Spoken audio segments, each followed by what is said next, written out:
Dito'y mat katagijay old tools nga makon ko na. At ito'y dagijay sewing machine during the early times.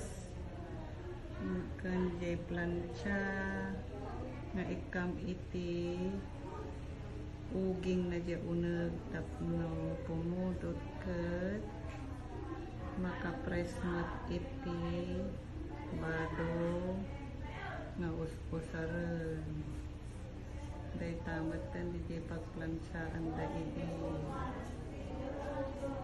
nagmayat na ditoy